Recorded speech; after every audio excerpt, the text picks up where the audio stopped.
ఇదేమి కాన్ఫిడెన్స్ విజయ్ కి అయితే హ్యాట్స్ ఆఫ్ అనే చెప్పాలి.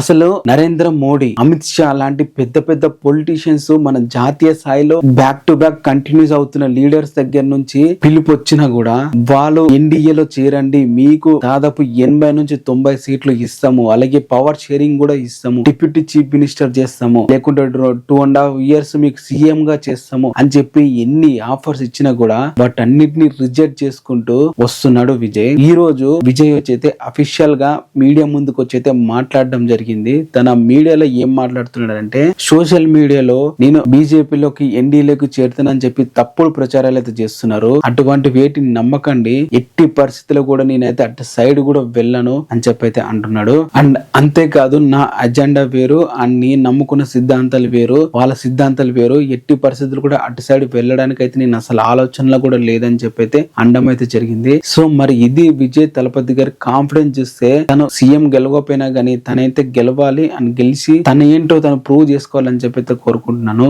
మరి మీరేమంటారు తన మాటల గురించి కింద కామెంట్ చేయండి, సబ్స్క్రైబ్ చేసుకోండి.